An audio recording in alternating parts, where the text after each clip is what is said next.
नहीं बाप, तू जानता है कि मैं कमजोर हूं, तू जानता है कि मैं कम इल्म, तो मेरी नादानियों से, मेरी बेवजूदी से वाकिफ है। अपनी सारी कमजोरियों का, कम इल्मी का परमला ऐलान करता हूं। और खुदाम देख, तेरी पावर को, पाकरू की कुव्वत और कुदरत को, तेरी हिकमत को चाहता हूं।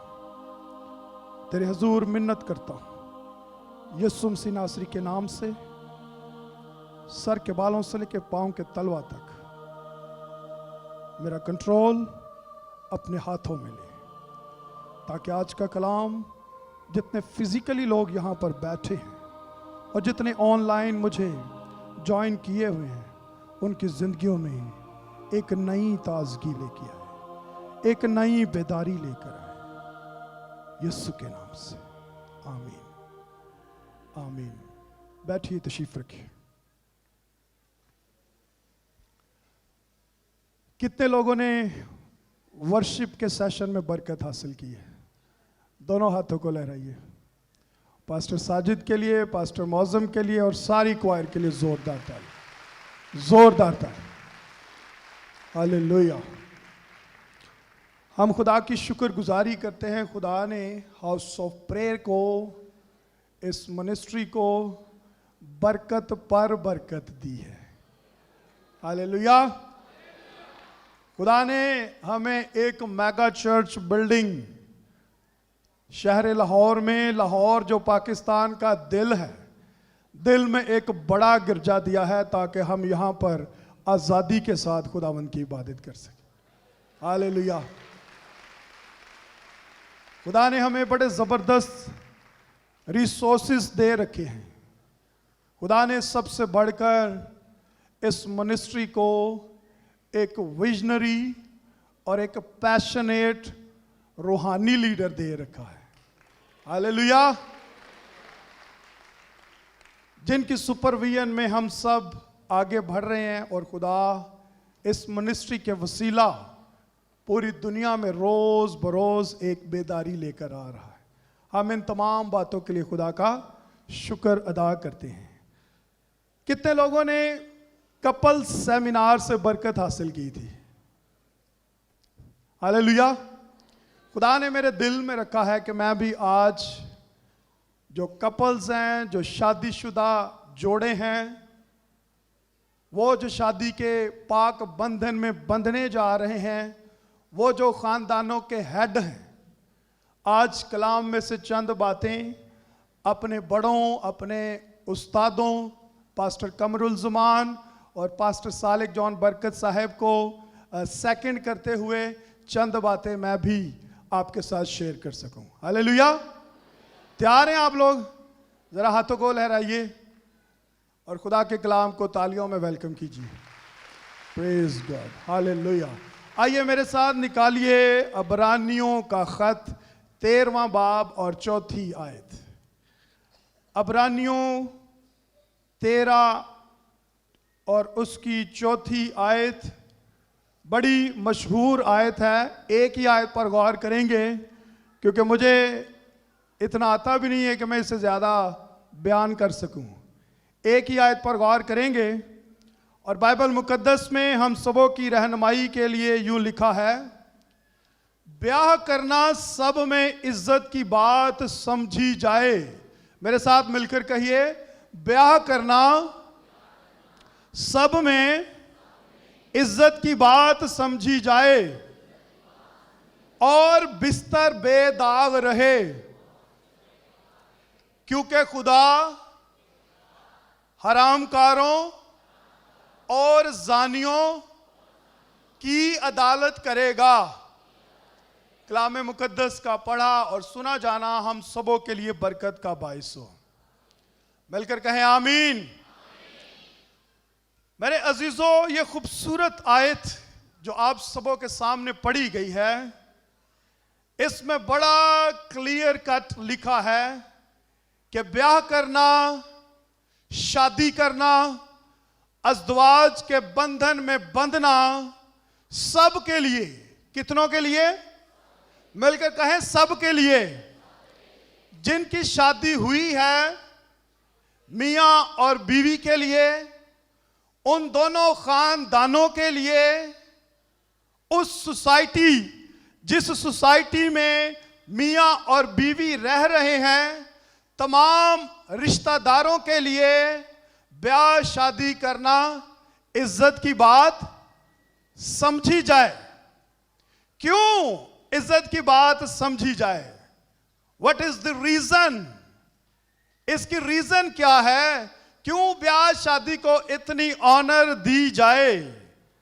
क्योंकि बाइबल मुकद्दस में लिखा है, खुदा ने जब आसमान और जमीन को बना दिया, खुदा ने जब तख्लीक का काम कंप्लीट कर दिया, तो खुदा ने कहा कि अच्छा है। लेकिन खुदा ने जब आदम को बनाया, तो खुदा ने क्या कहा? बहुत अच्छा है। क्या है? बहुत अच्छा है। लेकिन खुदा ने जब आदम पर नजर की, तो खुदा ने देखा कि हर जानदार के जोड़े हैं, वो मेल और फीमेल हैं, लेकिन आदम बेचारा बागे अदन में अकेला ही फिर रहा है। फिर खुदा ने कहा कि आदम का अकेला रहना सब कुछ अच्छा है, आदम को बनाना भी बहुत अच्छा है, लेकिन आदम का अकेला रहना अच्छा नहीं। मैं आदम के लिए, आदम की मानद एक मददगार बनाऊंगा। कितने मददगार? एक मदद। एक पर मैं ज्यादा जोर दे रहा हूं। कितने मददगार? एक मददगार जो आदम का हेल्पर होगा, जो आदम को हर काम में असिस्ट करेगा। हेल्पर का क्या काम होता है? असिस्ट करना। जो आदम की वरिश को, उसकी मुश्किलों को, उसकी परेशानियों को, उसके दुखों को उसके साथ शेयर करेगा। मैं आदम का एक असिस्टेंट बनाऊंगा। वो अलग बात है कि आज का असिस्टेंट बॉस बन गया है। हालेलुया। खुदा ने क्या कहा था? मैं आदम के लिए क्या बनाऊंगा? एक असिस्टेंट, एक हेल्पर बनाऊंगा। सो खुदा ने क्या किया? खुदा ने आदम पर एक गहरी नींद भेजी और खुदा ने उसकी सर्जरी की। खुदा ने उसकी क्या की? सर्जरी की। आदम सो गया और उसकी पसलियों में से कितनी पसलियां? एक पसली ली। एक इसलिए ली क्योंकि खुदा को कसरत अज़दवाज से नफरत है। कितनी पसलियां ली?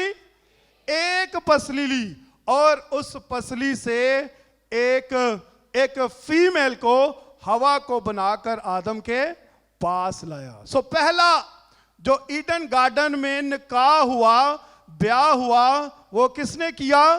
खुदा ने खुद किया। हालेलुया। जो क्रिश्चियन निकाह है, क्रिश्चियन शादी है, वो पूरी दुनिया में बड़ी यूनिक है।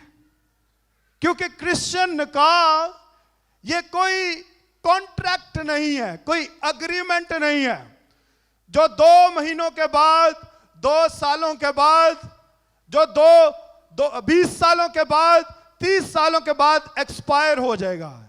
ये एक कोवेनेंट है, ये एक अहद है, और ये अहद जब तक मियां और बीवी इस जमीन पर जिंदा हैं, ये अहद उनके साथ साथ रहेगा।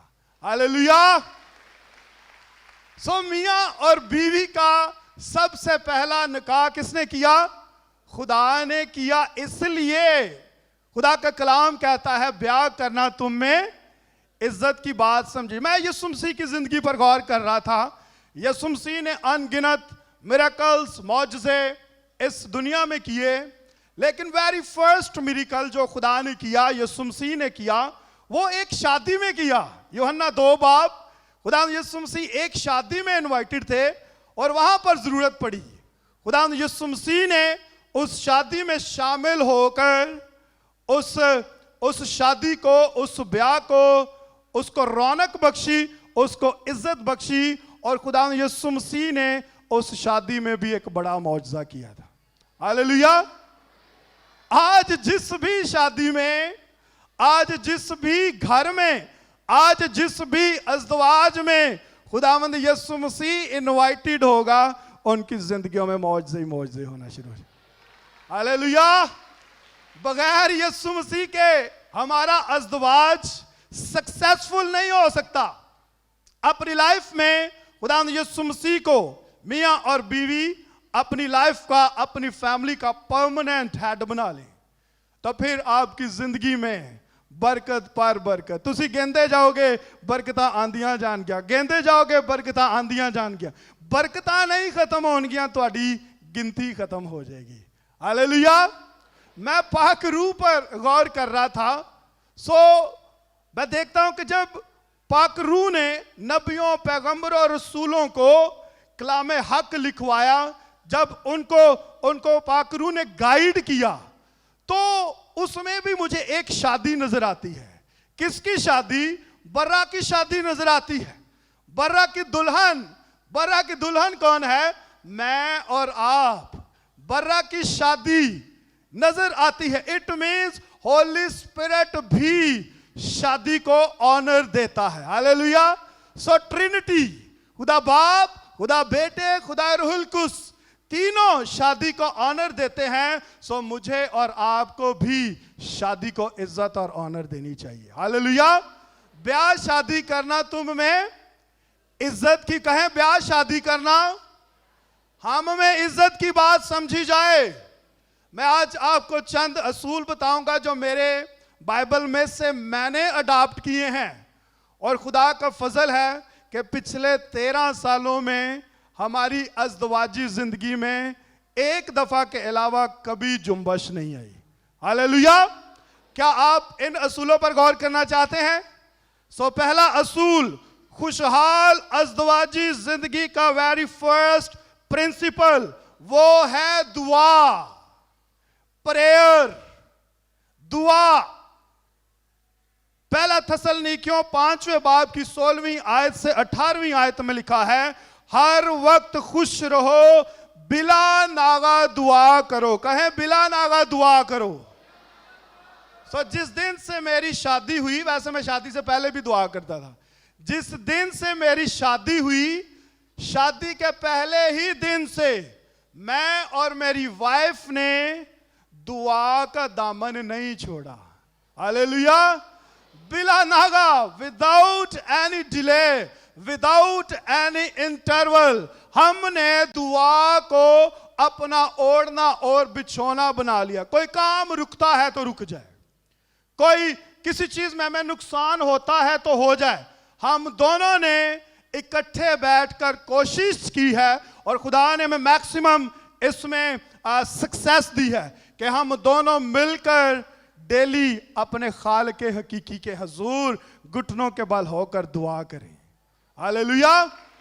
शादीशुदा जिंदगी का पहला असूल यह है कि मियां और बीवी दोनों मिलकर, हाथ पकड़कर, घुटनों के बल होकर कोई भी काम करने से पहले, मर्द हजरात बिजनेस पर जाने से पहले, उनके बच्चे स्कूल जाने से पहले, उनके बच्चे कॉलेज जाने से पहले, उनकी वालिदा किचन में जाने से पहले, सबसे पहले वो दुआ करें। जब वो अपने दिन का आगाज दुआ से करेंगे, बर्रे के खून की बाढ़ को अपने खानदान, अपने चौहार जान मांगेंगे, तो उनकी जिंदगियों में अबलीस जितने भी तीर चला ले वो फेल और नाकाम होता चला जाएगा। हालेलुया। शादीशुदा जिंदगी में वेरी फर्स्ट प्रिंसिपल, आपके दिन का आगाज और आपके दिन का इख्तिताम दुआ से होना चाहिए। अबलीस की सारी कुव्वतें, उसके सारे नेगेटिव प्लान्स, उसकी सारी नुकसान पहुंचाने वाली शरारत की जितनी भी उसकी प्लानिंग है, वो हमारे खिलाफ कामयाब नहीं होने पाएगी। वो हमें डराने की बजाय वो हमसे डरना शुरू कर देगा। हालेलुया। दूसरी बात, जो दुआ का असूल बाइबल मुकद्दस जो अच्छी और खुशहाल अज़दवाजी जिंदगी का प्रिंसिपल है, वो है मोहब्बत, वो क्या है? बोलें जरा, जोर से बोलें। पूरी बाइबल एक ही लफ्ज के गिरदा गिर्द घूमती है और वो एक लफ्ज क्या है? मोहब्बत है। हालेलुया। और ये मोहब्बत कोई हॉलीवुड की मोहब्बत नहीं है, कोई बॉलीवुड की मोहब्बत नहीं है, कोई वो ड्रामों वाली मोहब्बत नहीं है, कोई फिल्मों वाली मोहब्बत नहीं है। ये मोहब्बत मियां और बीवी की पाक मोहब्बत है। हालेलुया। मैंने बाइबल मुकद्दस में से एक आयत पर गौर किया और इस आयत ने मेरी और मेरी वाइफ के रिश्ते को और ज्यादा स्ट्रांग कर दिया। मैं आपके सामने आयत पढ़ना चाहता हूं। इफिसियों 5 बाब और उसकी 25वीं आयत में लिखा है, आए शोहरों अपनी बीवियों से मोहब्बत रखो। क्या रखो? और कैसी मोहब्बत? जरा आगे, बड़ा इंटरेस्टिंग ये कंटिन्यू है आयत। जैसे मसीह ने भी कलीसिया से मोहब्बत करके अपने आप को उसके वास्ते मौत के हवाला कर दिया। हालेलुया। सो ये कमांडमेंट है, शोहरों को ये हुक्म दिया गया है कि उन्होंने अपनी बीवी के साथ क्या करनी है? क्या करना है? मोहब्बत। और किसकी तरह करना है? यस्सु की तरह। और कैन यू इमेजिन, यस्सु मसीह ने कलीसिया के साथ कौन सी मोहब्बत की है? अनकंडीशनल लव, गैर मशरूत मोहब्बत, अगापे मोहब्बत, सबसे उत्तम, जो मोहब्बत की सबसे हाईएस्ट डिग्री है, खुदावंद यीशु मसीह ने वो कलीसिया के साथ की और कलीसिया के लिए अपने आप को कुर्बान कर दिया। उसने अपने आप को मसलूब होने के लिए पेश कर दिया। उसके हाथों और पांवों में कील कलीसिया से मोहब्बत के लिए ठोंके गए और उसको कब्र में 3 दिन कलीसिया के लिए रहना पड़ा और फिर तीसरे रोज वो बड़ी कुव्वत और कुदरत के साथ मुर्दों में से कलीसिया के लिए जी उठा। हालेलुया। सो मुझे अपनी बीवी के साथ कैसे मोहब्बत करना है? मसीह की तरह। बोलें जरा, मसीह की तरह, अनकंडीशनल। 4 यूनानी लफ्ज है लेकिन मैं उधर नहीं जाऊंगा। अनकंडीशनल, जो सबसे उत्तम है। हमने इसमें कोई कंडीशन नहीं रखनी, कोई गर्ज नहीं रखना, कोई शर्त नहीं रखनी। यह हुक्म है और हमने कलाम पर अमल करना है कि अपनी बीवी से क्या करना है? मोहब्बत, अनकंडीशनल मोहब्बत करनी है। मुझे एक स्टोरी याद आती है।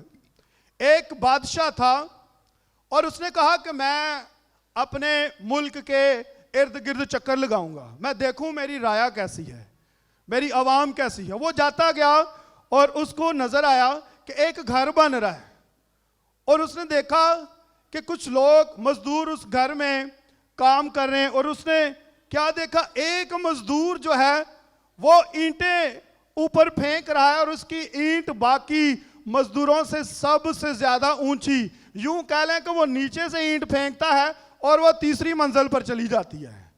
और बादशाह हैरान होता है। वो कहता है कि ये सबसे स्पेशल बंदा क्यों है?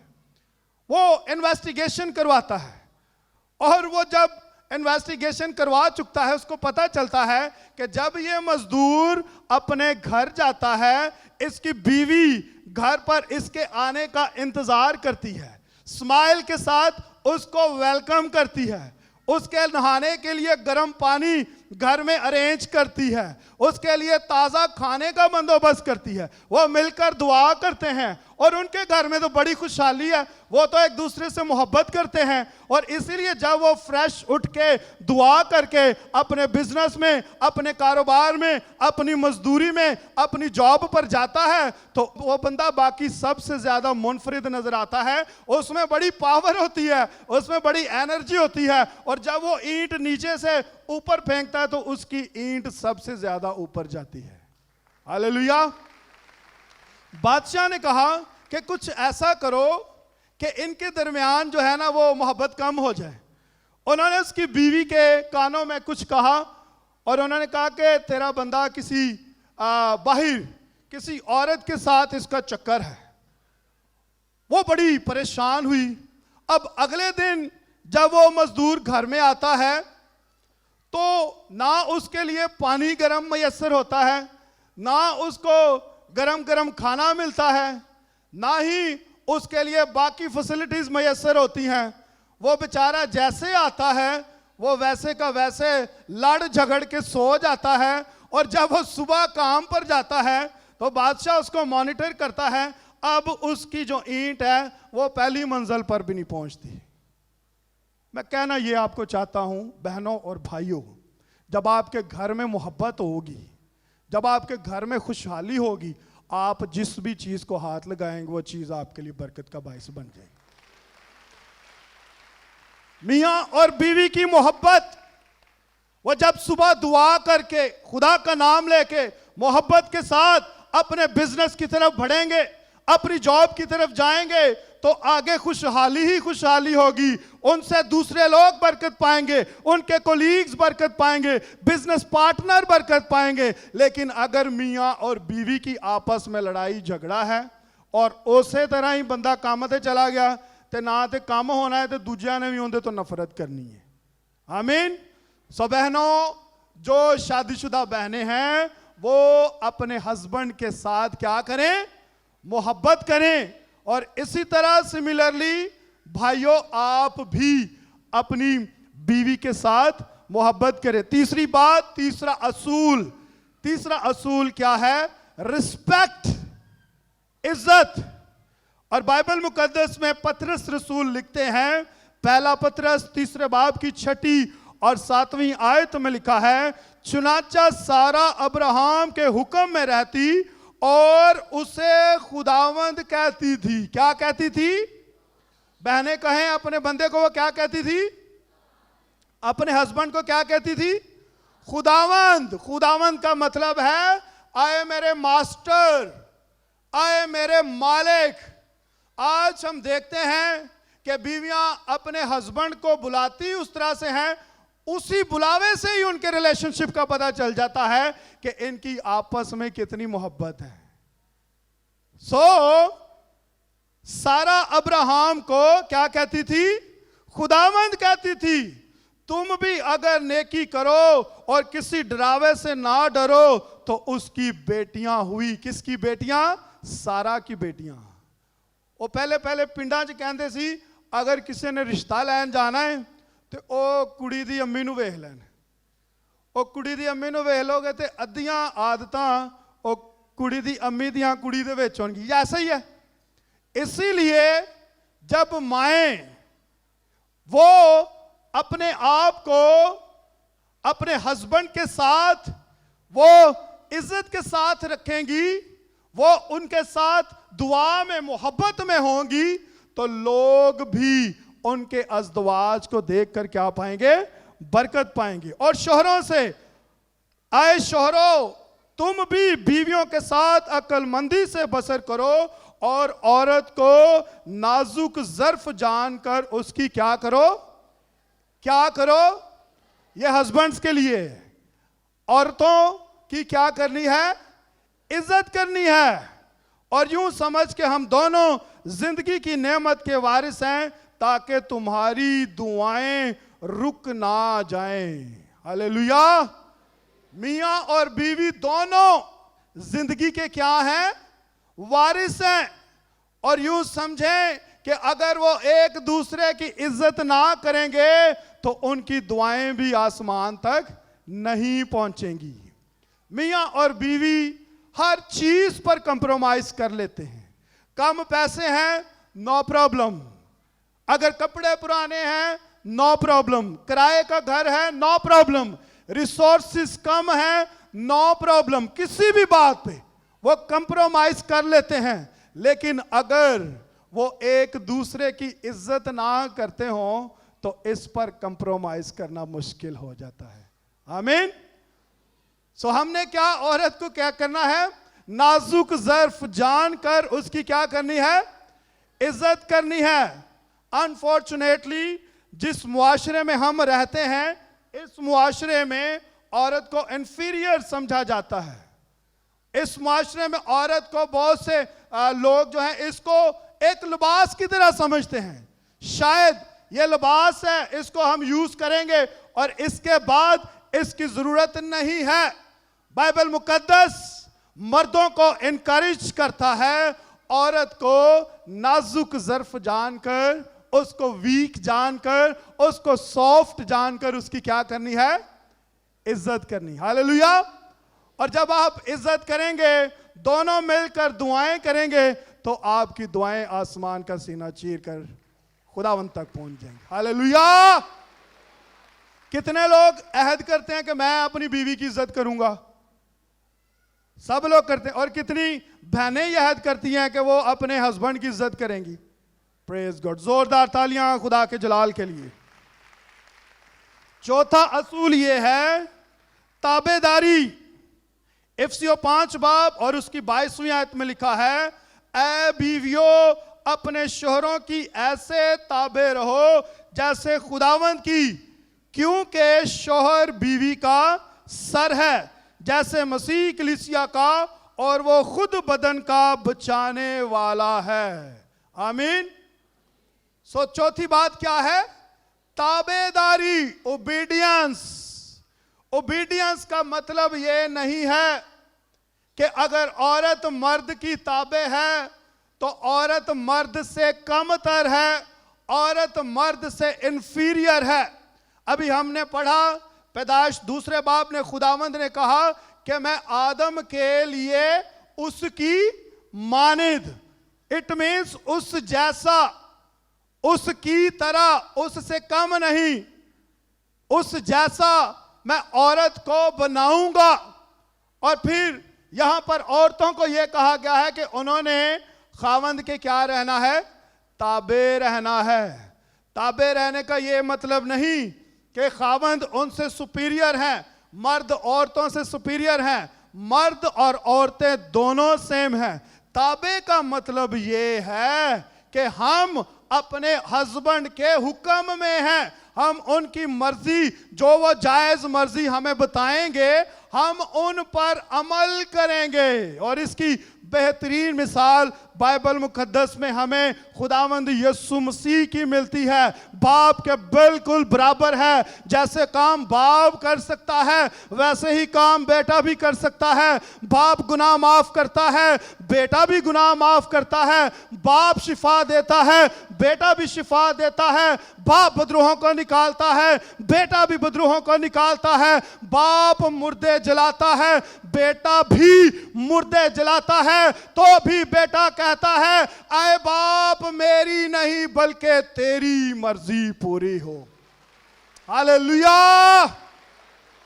बाप के ताबे है बेटा खुदावंद यीशु मसीह, फिर भी वो कहता है कि मेरी नहीं बल्कि तेरी मर्जी मेरी जिंदगी में पूरी हो। बहनों, आप अपने हस्बैंड के ताबे हो जाएं।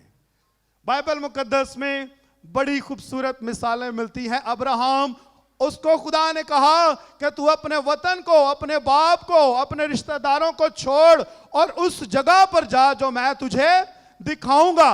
मैं तुझे सरफराज करूंगा, बड़ी कौम बनाऊंगा। और उसकी बीवी उसका हुक्म मानते हुए उसके साथ साथ चली गई। जब उसकी बीवी ने अपने हस्बैंड का हुक्म माना तो खुदा ने इस जोड़े को कौमों का बाप बना दिया। हालेलुया। और दूसरी मिसाल लूत की हमें मिलती है। खुदा ने कहा कि मैं सदूम और अमूरा को तबाह कर दूंगा, तुम इस शहर से निकल जाओ, तुम पीछे मुड़कर ना देखना। लेकिन अनफॉर्चुनेटली लूत की बीवी ने अपने मालिक की बात ना मानी और उसने पीछे मुड़ के देखा तो आप सब जानते हैं कि वो नाफरमानी करने पर नमक का सतून बन गई। सो बीवियों, बहनों, माओ, आपने अपने हस्बैंड की क्या करनी है? जरा बोलें, ताबेदारी करनी है। जोर से बोलें, कहे मैंने अपने हस्बैंड की ताबेदारी करनी है। Praise God. खुदावंद आपको बरकत दे। और पांचवी बात यह है कि आज बहुत से घरों में लड़ाई झगड़ा है, बहुत से घरों में प्रॉब्लम्स हैं वो प्रॉब्लम्स इसलिए हैं कि मियाँ समटाइम्स बीवी पर शक करता है और बीवी मियाँ पर शक करती। गल कोई विच होवे या ना होवे, एवें ही शक करते ने और शक की बिना ते लड़ाई झगड़े होना शुरू हो जाते हैं। बाइबल मुकद्दस में इमसाल 31वां बाब और 10वीं और 11वीं आयत में हमारे लिए यूं लिखा है, नेकोकार बीवी किसको मिलती है, क्योंकि उसकी कदर मरजान से भी बहुत ज्यादा है, उसके शोहर के दिल को उस पर एतमाद है। उसके शोहर के दिल को उस पर क्या है? एतमाद है, भरोसा है, ट्रस्ट है। बहुत से लोग ऐसे ही घरों में शक की बिना पर वो लड़ाई झगड़ा करते रहते हैं। शक करने की जरूरत नहीं है। अपनी बीवी और अपने खावंद के लिए शक करने की बजाय दुआ करना शुरू करें। खुदा तमाम किस्म की मिसअंडरस्टैंडिंग्स को दूर करने की कुदरत रखता है। हालेलुया। बहुत से लोग पहली खबर मिलते ही वो क्या करते हैं? वो फैसला कर लेते हैं। लेकिन हमें पूरी बात एक दूसरे की सुननी चाहिए, पूरी बात।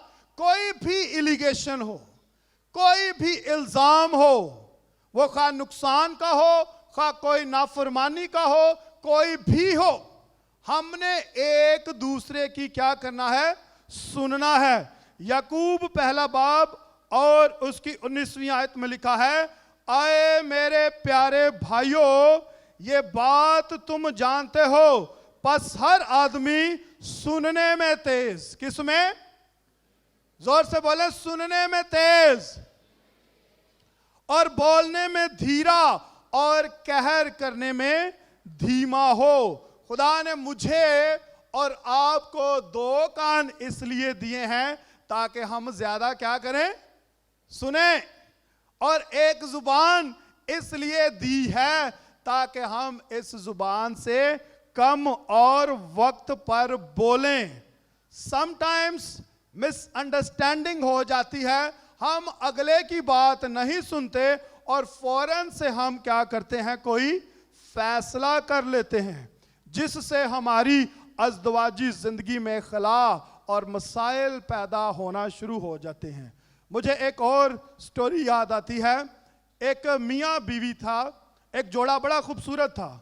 और आपको पता है कि आजकल हर किसी के पास मोबाइल फोन है। बीवी के फोन पर कोई अननोन नंबर, कोई शख्स कॉल करता है और उसको पता चलता है कि आगे से किसी फीमेल ने फोन उठाया है। अब वो चूंकि अननोन नंबर है, वो बेचारी उस नंबर को बंद कर देती है।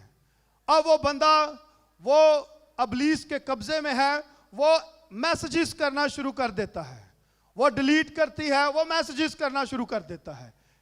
एक दिन क्या हुआ कि उस लड़की की सास ने उसका फोन देख लिया और उसने फोन देखकर मैसेज देखा और उसने फौरन अपने बेटे को बताया। और उसका बेटा जैसे ही काम से आता है, वो अपनी बीवी को मारना शुरू कर देता है। उसकी बीवी बेचारी बड़ी सफाइयां देने की कोशिश करती है, लेकिन हस्बैंड बहुत ऐश में है, कोई बात नहीं सुन रहा। उसने मार मार कर अपनी बीवी को अपने घर से निकाल दिया। वो बेचारी रोती हुई अपने मेके जाती है और बताती है कि मेरे हस्बैंड ने, मेरी सास ने मेरे साथ ये किया है।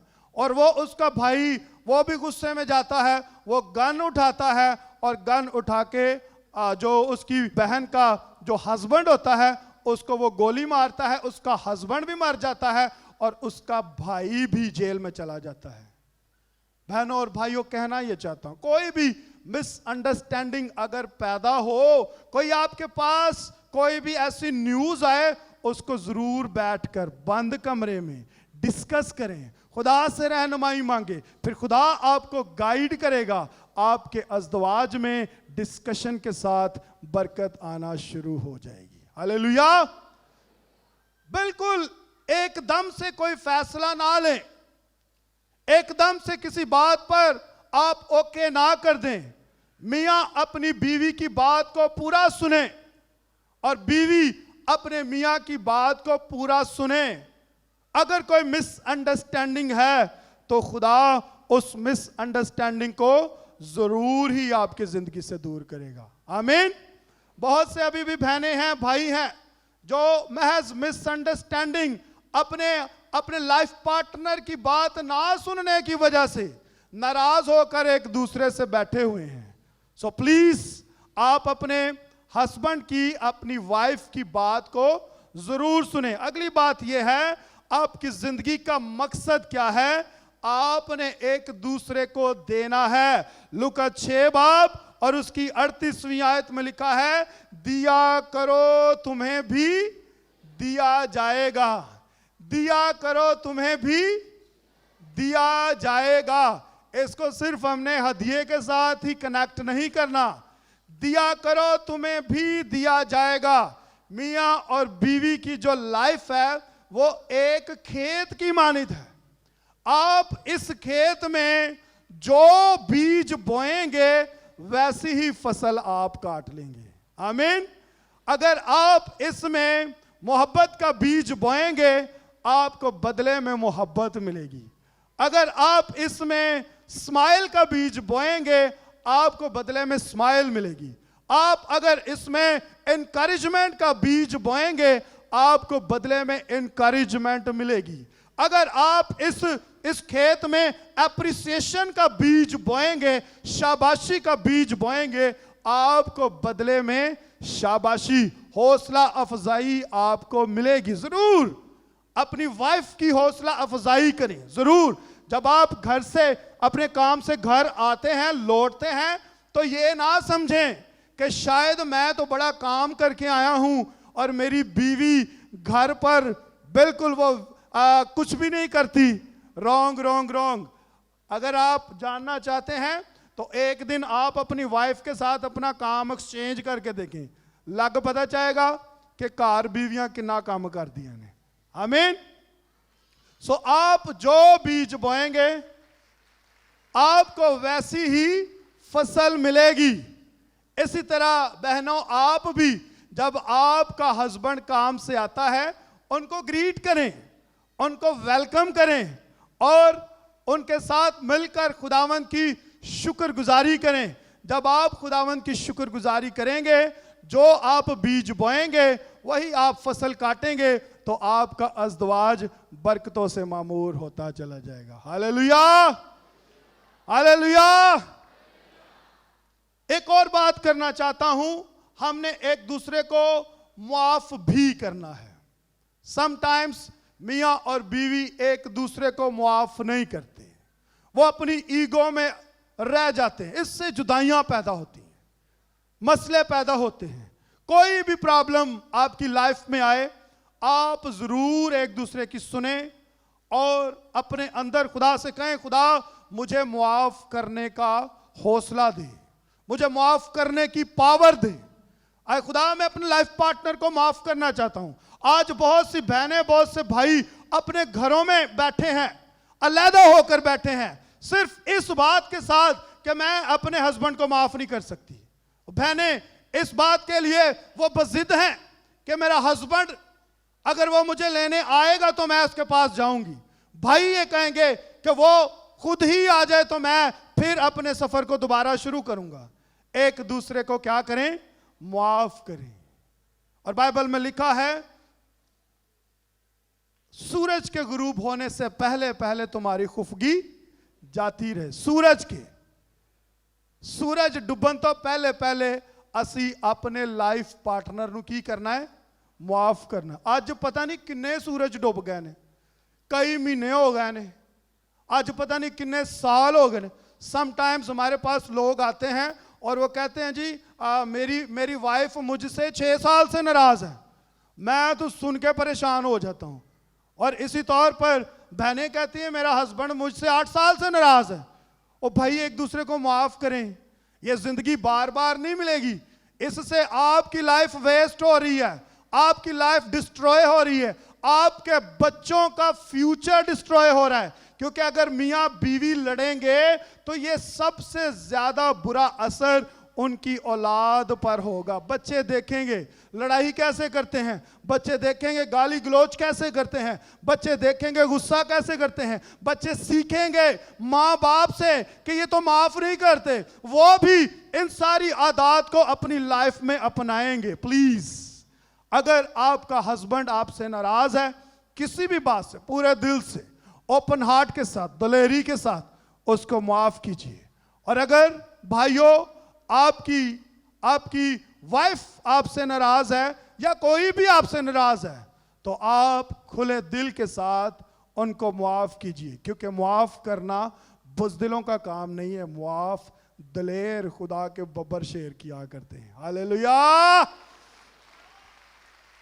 यीशु मसीह ने क्या कहा था? ऐ बाप इनको माफ कर, क्योंकि ये नहीं जानते कि क्या करते हैं। आज बहुत से घरों में इस बात से भी प्रॉब्लम है, औलाद नहीं है जी, बेबी नहीं है। मेरे तो 6 महीने हो गए, मुझे मेरी सास बातें करना शुरू हो गई है, मुझे साल हो गया है, मेरा हस्बैंड बातें करना शुरू हो गया है, मुझे मेरे ससुराल वाले बातें करना शुरू हो गए हैं। और मैं पैदाइश की किताब पढ़ रहा था, मैं इस बात को गौर कर रहा था कि नबियों की बीवियां भी वो भी बे औलाद हैं। मैं बुजुर्गा सारा की जिंदगी पर गौर कर रहा था, रिबका की जिंदगी पर गौर कर रहा था, राखिल की जिंदगी। और राखिल याकूब को कहती है, जब वो देखती है कि लैया के 4 बेटे हुए, तो वो याकूब को कहती है मुझे भी औलाद दे। तो याकूब उससे नाराज होते हैं, वो कहते हैं क्या मैं खुदा की जगह पर हूं जो तुझे औलाद दूं? क्योंकि बाइबल में बड़ा क्लियर लिखा है, औलाद खुदावंद की तरफ से मिरास है और पेट का फल खुदावंद की तरफ से अजर के तौर पर मिलता है। औलाद हम अपनी ताकत से, औलाद हम अपने रुपए पैसे से, औलाद हम अपने एक्सपीरियंस से, अपनी शोहरत से, हम किसी बात से औलाद नहीं ले सकते।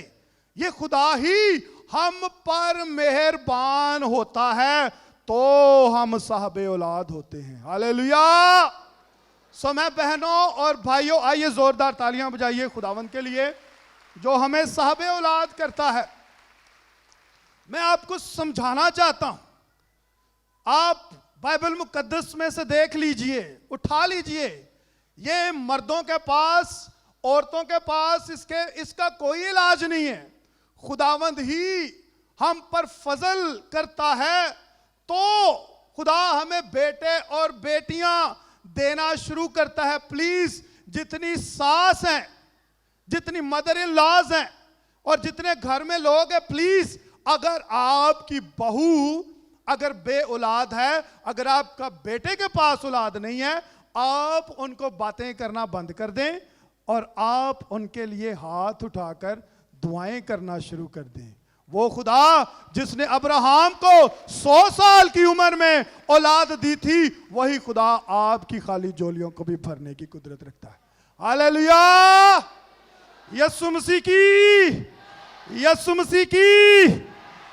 और बाइबल में लिखा है वो बांझ का घर बसाता है और उसे बच्चों वाली बनाकर दिल शाद करता है। Hallelujah, hallelujah. आप दुआ करना शुरू करें। वो खुदा जिसने हन्ना को औलाद दी थी, जिसने सारा को, जिसने रिबका को, जिसने राखुल और लिशबा को दुआ दी, उसको औलाद दी थी, वही खुदा 2021 में आपके बंद रहम को भी खोलेगा यीशु के नाम से। और फिर बाइबल में लिखा है जिसको बीवी मिली उसको क्या मिला? तोहफा मिला और उस पर खुदा का फजल हुआ। साढ़े ते पहले ही खुदा का फजल है, ते जिदी शादी हो जाती है उनदे ते फजल हो जाता है। हालेलुया। जिसको बीवी मिली उसको तोहफा मिला और उस पर खुदा का फजल हुआ। और तोहफे को भला कैसे रखते हैं? बड़े प्यार से, उसकी बड़ी रिस्पेक्ट करते हैं। मुझे कोई तोहफा देता है तो तोहफा तो हम वो अपनी कबड़ में रखते हैं बड़ा संभाल के, ठीक है? तो प्लीज आप इस तोहफे की कदर करें और इसको संभाल के रखें। यही आपका लाइफ पार्टनर है। हो सकता है कि सब आपको छोड़ जाएं, बीमारी में, मुश्किल में, परेशानी में, गुर्बत में, लेकिन ये वो वाहिद तोहफा है जो आपके साथ हमेशा मरते दम तक आपके साथ रहेगा। हालेलुया। अगली बात यह कि खुदा हरामकारों और जानियों की अदालत करेगा। खुदा हरामकारों और जानियों की अदालत करेगा। ब्याह शादी करना सब में इज्जत की बात समझी जाए और बिस्तर बेदाग हो, क्योंकि खुदा हरामकारों और जानियों की अदालत करेगा। एक ही हवाला शेयर करना चाहूंगा, फिर इसके बाद मैं खत्म करना चाहता हूं। मुकद्दस पालूस रसूल लिखते हैं करंथियों के नाम जब वो खत 6 बाब में, हरामकारी से भागो। जितने गुनाह आदमी करता है वो बदन से बाहर हैं, मगर हरामकार अपने बदन का भी गुनहगार है। क्या तुम नहीं जानते कि तुम रूहुल कुद्स के मस्कन और मकदस हो, जो तुम में बसा गया है। अब तुम अपने नहीं बल्कि कीमत से खरीदे गए हो, बस अपने बदनों से खुदा के जलाल को जाहिर करो। हालेलुया। बाइबल मुकद्दस हमें इस बात पर इनकरेज करती है कि हमने नापाकी से, बदकिरदारी से, हरामकारी से क्या करना है? भागना है। क्यों भागना है? ताकि रूहुल कुद्स हमारे अंदर रह सके। और पुराने अहदनामा में one of my favourite personality Yusuf नबी की, जब उसकी जिंदगी में आजमाइश आती है, जब उसको पोतीफार की बीवी इनवाइट करती है गुनाह करने के लिए, तो वो क्या करता है? वो जगह छोड़कर उस जगह से भाग जाता है कि कहीं ऐसा ना हो कि इस बड़ी टेम्पटेशन में, इस बड़ी नापाकी में, इस बड़ी बदकारी में मैं गिरूं। और वो कहता है, क्या मैं तुझे खुश करूं और अपने कादरे मुतली खुदा को नाराज कर दूं? अपने बदनों को पाक रखें। हरामकारों की, ज़िनाकारों की, नापाक काम करने वालों की मुकाशफा की किताब में लिखा है कि खुदा उनकी अदालत करेगा। और हम में से ऐसा कोई नहीं है जो खुदा की अदालत के सामने ठहर सके। आइए अपने कदमों पर खड़े हो जाएं। हालेलुया। मैं चाहता हूं हम सब अपने कदमों पर खड़े हो जाएं और अपने लाइफ पार्टनर के साथ यूनाइटेड हो जाइए। हालेलुया। अगर आप शादीशुदा हैं या आपकी शादी होने वाली है, आप अपने लाइफ पार्टनर के साथ यूनाइटेड हो जाए, मुत्फिक हो जाइए। हालेलुया। खुदावंद आज आपको बरकत देने को है। खुदावंद आज आपको और ज्यादा ब्लेस करने का। अपनी आंखों को बंद कीजिए, अपने हाथों को आसमान की तरफ उठा लीजिए। Praise God. हालेलुया। हालेलुया। कोई भी अगर आपकी जिंदगी में प्रॉब्लम है, अगर दुआया कमी है, तो अपने लाइफ पार्टनर के लिए दुआ करना शुरू कीजिए। मोहब्बत की कमी है, आप उससे मोहब्बत करना शुरू कीजिए। आप इज्जत नहीं करते, आप उसको इज्जत देना शुरू करेंगे। अगर आप उस पर शक करते हैं, आप उस पर ट्रस्ट करना शुरू करें। अगर आप एक दूसरे की सुनते नहीं हैं, आप एक दूसरे की सुनना शुरू करें। आपकी जिंदगी का मकसद ये होना चाहिए कि मैंने अपने लाइफ पार्टनर को इनकरेज करना है, मैंने उसको स्माइल देनी है, मैंने उसको गिफ्ट्स देने हैं, मैंने उसको खुश रखना है, मैंने उसको माफ करना है। और औलाद खुदावंद की तरफ से मिरास है, और वही हमें औलाद देने की कुदरत रखता है। हालेलुया। मेरी वाइफ की वजह से मुझ पर फजल हुआ है, मुझ पर रहम हुआ है। आइए अपने लाइफ पार्टनर के लिए खुदा का शुक्र अदा करना शुरू करें। हालेलुया। Praise God. और अगर आपकी लाइफ में किसी भी वजह से कभी भी कोई नापाकी हुई, तो आप यीशु के खून को मांगना शुरू कीजिए, क्योंकि हमारे निजात दहिंदा खुदा यीशु मसीह का खून हमारे बड़े से बड़े गुनाहों को माफ करने की कुदरत रखता है। बर्रे के खून को मांगिए। हालेलुया। आइए दुआ करना शुरू कीजिए। Hallelujah. Praise God, praise God. खुदावन तेरी तारीफ, खुदावन तेरी Tamjeed. Hallelujah. Praise God, praise God. अपने लाइफ पार्टनर पर ब्लेसिंग मांगना शुरू कीजिए, अपने बच्चों पर ब्लेसिंग मांगिए। आइए अपने पेरेंट्स पर ब्लेसिंग मांगिए। हालेलुया। Praise God. दुआ कीजिए, और जो चाहते हैं उनके लिए दुआ की जाए, शादीशुदा जोड़े या बीमार यहाँ पर सामने आ सकते हैं। Praise God. हालेलुया। यीशु ने मिलाए दो दिल, यीशु ने सदा ही मिले रहे। यीशु ने खिलाए दो फूल, सदा ही खिले रहे। यीशु ने मिलाए दो दिल, सभी कदम ऊपर आ जाए, सदा ही मिले रहे। यीशु ने खिलाए दो फूल, सदा ही खिले रहे, सदा ही खिले रहे। मेरी दुआएं आइए के अपने हाथों को आसमान की तरफ, रहन सदा हंसदे, खुदावंद के हुजूर झुक जाइए। रब दी हजूरी विच रहन सदा वसदे। मेरी दुआएं के पास्टर्स ऊपर आ जाए। रहन सदा हंसदे, रब दी हजूरी विच रहन सदा यीशु ने वसदे, मिलाए, रहन सदा वसदे। दिलों विच प्यार ही रहे, हालेलुया। दूर गिले रहे।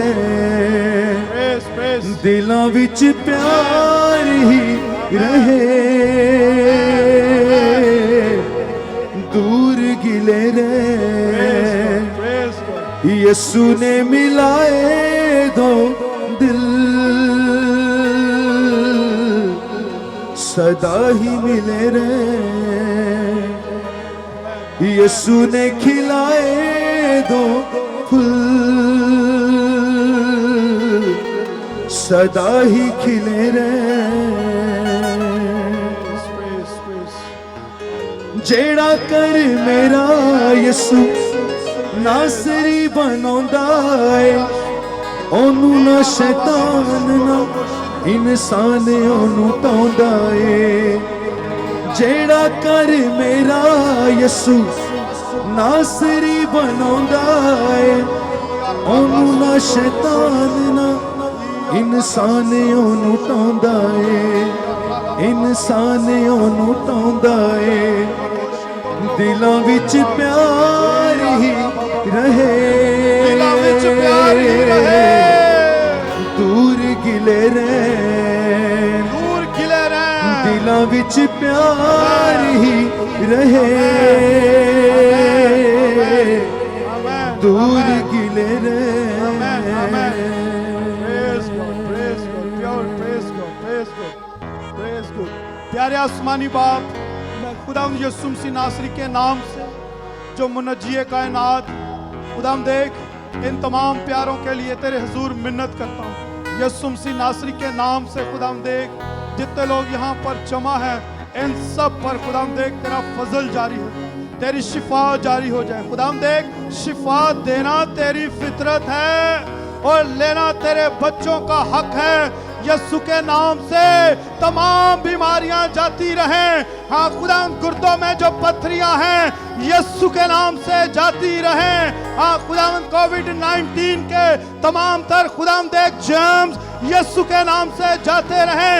हाँ खुदा, हाई ब्लड प्रेशर, हाँ खुदा, हाई ब्लड शुगर, बवासीर और तमाम तर बीमारियां, मुश्किलें, परेशानियां यीशु के नाम से जाती रहें। यीशु के नाम से लड़ाई झगड़े की स्पिरिट तेरे लोगों को छोड़े और ये मुकम्मल तौर पर रिहाई पाए। आंखों का धुंधलापन यीशु के नाम से जाता रहे। हाँ खुदा, जो रिश्तों में रुकावटें हैं यीशु के नाम से वो भी जाती रहे। यीशु मसीह नासरी के नाम से घुटनों की तकलीफ जाती रहे। यीशु के नाम से प्रॉपर्टी के जो प्रॉब्लम्स हैं यीशु मसीह नासरी के नाम से जाते रहें। हाँ खुदावंद तेरे हुजूर मिन्नत करता हूँ, यीशु के नाम से सर के सारे दर्द यीशु के नाम से जाते रहें। हाँ खुदावंद दिल के अमराज यीशु के नाम से जाते रहें। स्किन डिजीजेस यीशु के नाम से जाती रहें। फेफड़ों के अमराज यीशु के नाम से जाते रहें। ब्लड कैंसर यीशु के नाम से जाता रहे। मिन्नत करते हैं बंद कारोबार यीशु के नाम से खुल जाए। औलाद की नाफरमानियां यीशु के नाम से जाती रहे।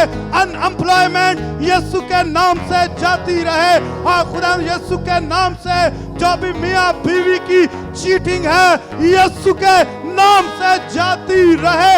गुस्से की लानतें यीशु के नाम से जाती रहे। हाँ खुदा, जो अबलीस ने मंसूबे तेरे लोगों के खिलाफ बनाए हैं मैं तेरे खुदाम के साथ मिलकर यीशु के नाम से इनको बाइंड करता हूँ, इनको कमांड करता हूँ, इनको कैंसिल करता हूँ और विनत करता हूँ यीशु के नाम से। तेरे लोग हाँ खुदाम अभी इसी घड़ी यीशु के नाम से रिहाई पाए, शिफा पाए, दिल की मुरादें यीशु के नाम से पूरी होती चली जाएं यीशु मसीह नासरी के नाम से। हाँ खुदावंद तेरे लोगों पर तेरा रहम जारी हो जाए। हाँ खुदावंद तू हमें शिफा दे तो हम शिफा पाते हैं, तू हमें बचाए तो हम बचाए जाते हैं। हमारा तवक्कल तुझ पर है। किसी को घोड़ों का और किसी को रथों का भरोसा है, लेकिन हम तेरा नाम लेंगे, वो नाम जो सब नामों से आला उत्तम और पवित्र है, क्योंकि तू ओमनीपोटेंट गॉड है और तू खुदावंद अपने लोगों की तमाम जरूरियात से वाकिफ है। हाँ खुदावंद जिनका हाँ खुदावंद यीशु के नाम से हाँ खुदावंद कोई भी माली मुश्किलात हैं वो भी यीशु के नाम से जाती रहें। बिलखुसूस अज़दवाजी प्रॉब्लम यीशु के नाम से जाती रहें।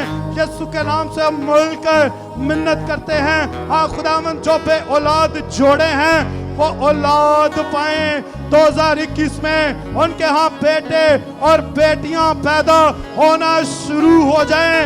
यीशु के नाम से उनकी शर्मिंदगी जाती रहे।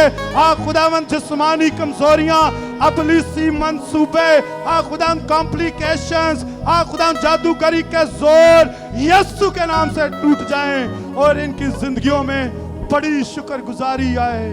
तेरा शुक्र हो खुदावंद कि तू हमारे साथ है और तूने हमारी दरखास्तों को सुना और कबूल किया है। तू कादिर मुतलिक खुदा है, मसीह यीशु नासरी के नाम से।